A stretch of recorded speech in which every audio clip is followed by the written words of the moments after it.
Salut, salut! Salut! Alors, cette semaine, on vous emmène visiter un site qu'on avait déjà visité il y a 7 ans, mais qu'on avait beaucoup aimé. Beaucoup aimé et on ne pouvait pas le rater encore une fois. On vous emmène avec nous visiter les météores.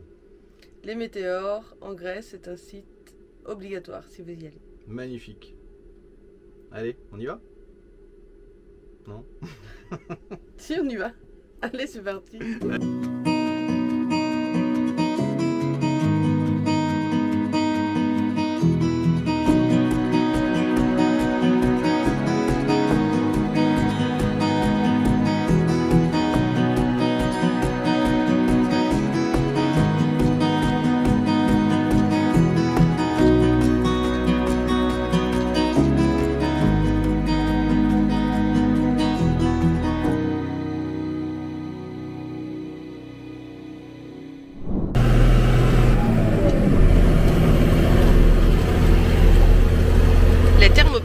Ce nom vous dit peut-être quelque chose. Il s'agit de la bataille opposant les cités grecques aux Perses en moins 480. Cet épisode est connu du grand public grâce au film 300, sorti en 2007. Thermopyles signifie littéralement les portes chaudes. Cette région doit son nom aux sources d'eau chaude qui jaillissent au pied de la falaise. Selon la légende, Héraclès, Hercule en romain, fils de Zeus, héros aventurier légendaire grec, bref, il se lava dans une rivière pour enlever le poison de l'hydre de Lerne qui recouvrait sa peau, transformant alors la rivière en source chaude.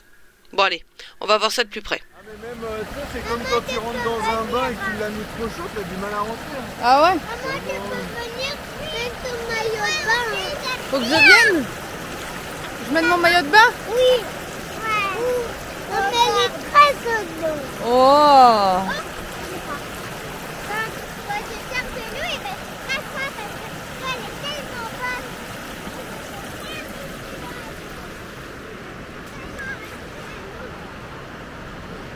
Maman, tu viens te baigner? Là, nous sommes le lundi 24 janvier. On vient juste de partir des thermes, là, pas des thermes, des sources d'eau chaude de Thermopyles. Et du coup, on a reçu un message hier gouvernemental qui disait attention, il va arriver deux jours là vraiment de grand froid avec possiblement de la neige. Du coup, on vient de quitter Thermopyles pour aller en direction des météores. On espère être au météore demain. Ils annoncent là au GPS 2h30 de route, sachant que pour nous c'est un minimum 3 heures. Donc voilà, on vous retient au courant. Là on voit en ce moment là toutes les neigeuses, les saleuses et tout qui attendent sur le bord de la route. Depuis hier elles sont là, on en a vu déjà hier. Et en fait il y a les conducteurs déjà qui sont dedans, ils attendent sur le bord de la route que la neige arrive pour se mettre directement au travail. Qu'est-ce que tu fais Ben? Ah bah problème d'essuie-glace avec la neige, c'est pas cool. On est embêté avec les essuie-glaces depuis qu'on est parti en fait. Depuis la Haute-Savoie, il y a un essuie-glace qui tout le temps Ah mais là c'est l'autre.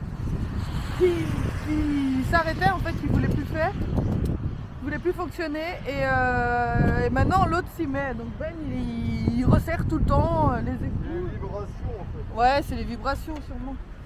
Ouais regarde, ça sert encore à redesserrer. Ça caille. Je sais pas combien il fait là mais c'est très froid. C'est pénétrant. Du coup voilà, la neige est arrivée. La neige est arrivée et Allez. ouais, il caille pas mal, ouais. On n'est pas arrivé encore, hein. Et c'est normal que celui-là il soit un peu en dessous. Ouais. Ça fait ça quand c'est neuf. Du coup, vous voyez, ils travaillent avec des Unimog, c'est quand même la classe, quoi. Il n'y a pas que des Unimog, mais il y en a quand même. Merci mon Juju, ta veste, c'est top.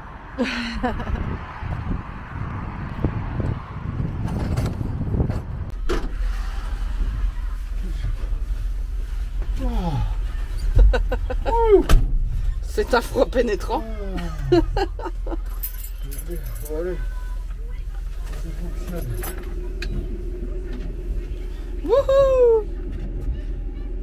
Il faut dire qu'on n'a pas changé les joints de porte non plus, donc quand il fait froid, on le sent directement quand on est dans la cabine, est-ce que vous voyez? Il y a un léger jour ici, on n'a pas changé les joints. Et... Bon, on fera ça en Turquie. Hein? Ouais, ça fait mal. 2 minutes, 5 minutes dehors, même avec des gants, là il fait un froid. Pénétrant. Je crois qu'on n'a pas eu ça, ce froid-là, depuis, je dirais depuis la vallée d'Aoste en Italie. Ouais, ils nous ont envoyé un message hier pour nous dire, hein, donc je pense que c'est vraiment important. Non, ce qui est sûr, c'est que le moteur il chauffe pas au moins. Ah bah là on est tranquille. Les enfants, je leur ai laissé le chauffage derrière là pour éviter qu'ils aient trop froid, parce que c'est vrai que avec les grilles d'aération et tout ça qu'il y a pour la cellule, tout de suite quand on roule, on sent le vent. Du coup voilà, j'ai laissé le chauffage en roulant et comme ça ils sont pas trop froids en tout cas. Ah, mon chien. Il est bien lui. Hein? Un chien de dehors. C'est un loup. Il y a un loup.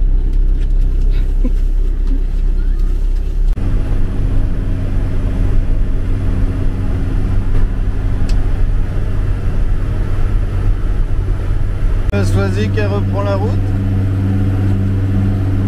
Ça fait quelques temps qu'elle n'a pas conduit à cause du problème de frein, mais là j'étais fatigué, du coup elle conduit et puis notre Titi il est devant, il met le GPS. Alors tu fais quoi toi Titi? Tu regardes le GPS? Ouais. Ouais, et là au loin on commence à apercevoir le début des météores.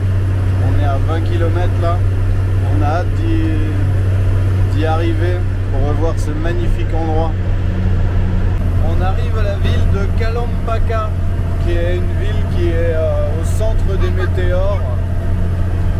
Donc là on est vraiment tout près, là il nous reste 8 km.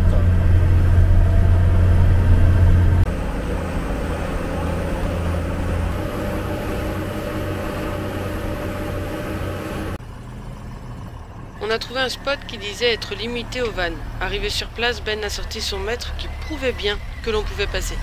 Alors forcément, on tente.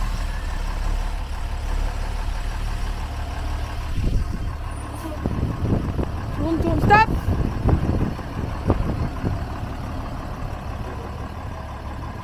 Tu vas descendre de la route là.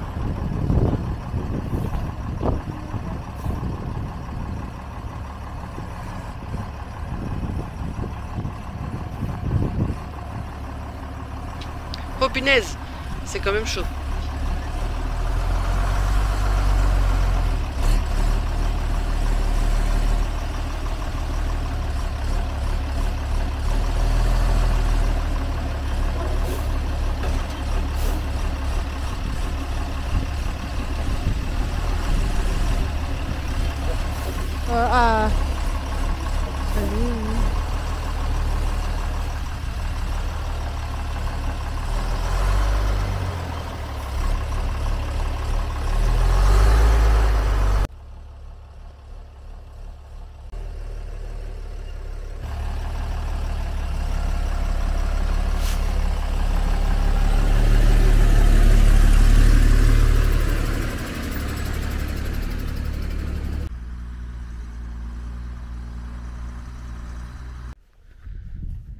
Alors on l'a vu?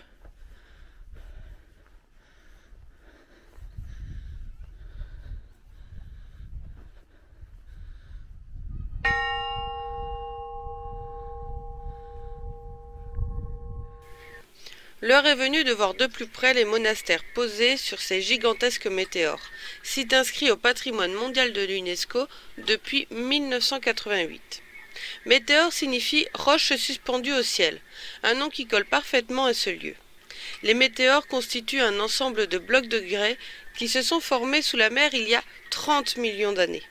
Ces sculptures fascinantes formées tout au long de l'histoire ont été découvertes lorsque le niveau de la mer a baissé.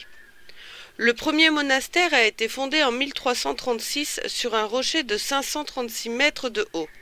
La construction des monastères reste encore mystérieuse. Une des théories les plus populaires suggère que les moines auraient été hissés au sommet grâce à des comètes. Il faut savoir qu'avant la construction de chemins et de routes, la seule façon de monter au monastère était d'utiliser des remontées mécaniques et des cordes avec des poulies. En 1920, des escaliers ont été construits permettant un accès plus facile. Actuellement, 13 des 24 monastères d'origine sont encore en état et 6 peuvent être visités. Nous allons en voir 2.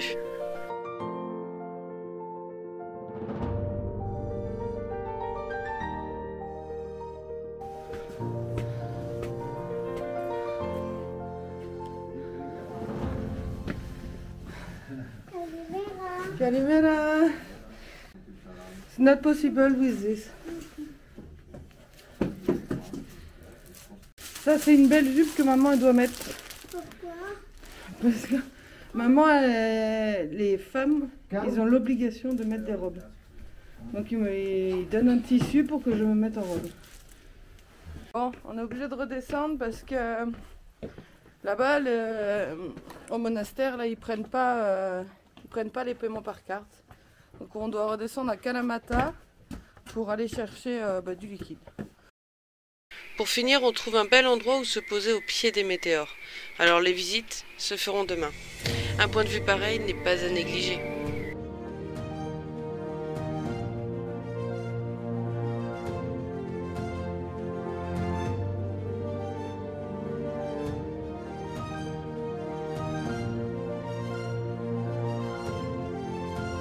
On commence par la visite du monastère Agios Nikolaos. Ce monastère est le premier monastère actif que nous rencontrons sur notre chemin vers les météores. Il a été fondé à la fin du XIVe siècle. La surface limitée de la roche a forcé les constructeurs du monastère à le construire verticalement sur plusieurs étages.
Le monastère n'est pas entièrement visitable, comme tous les monastères.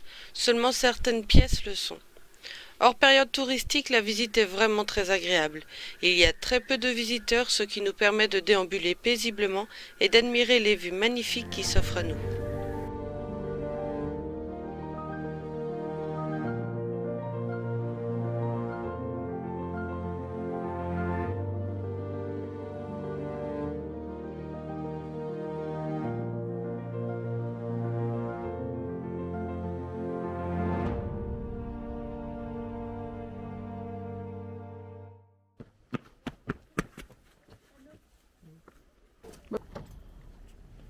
Moi, c'est que plus attention à lui. La seconde visite concerne le monastère Agios Stéphanos. Le monastère d'Agios Stéphanos est de loin le plus accessible, où au lieu de marche, vous traversez simplement un petit pont pour atteindre l'entrée. Il est idéal pour les visiteurs ayant des problèmes de mobilité.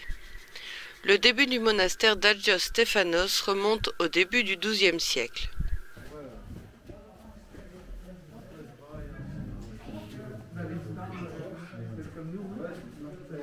Ah non, Alban, attends, faut payer.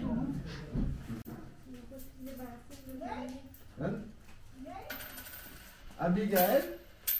Alban. Abigail. Abigail. Abigail. Alban. Et Ben. And you? Agatha Christie. Okay.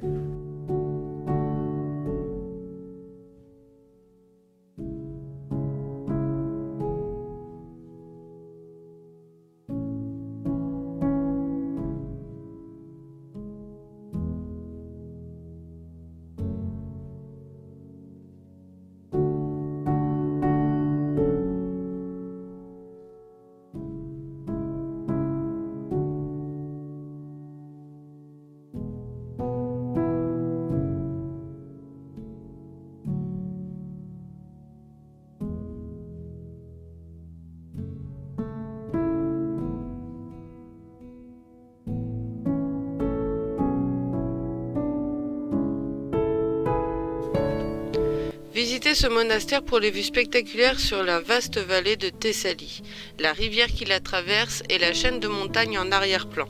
Profitez du paysage captivant de la ville de Kalabaka à 300 mètres au-dessus du sol.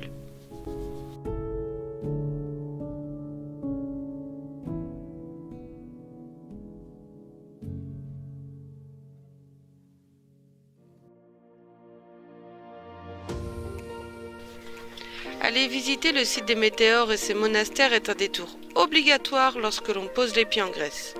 Le lieu appelle à la détente, la méditation. 7 ans après notre première visite, nous sommes toujours autant sous le charme, un incontournable de ce beau pays.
Salut à tous, je reprends la parole pour quelques minutes pour vous parler de notre nouvelle boutique. Ça y est, elle est en ligne.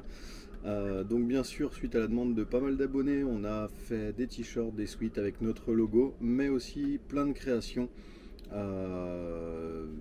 variées. On sortira de nouvelles créations tous les mois, toutes les semaines, quand les idées nous viennent.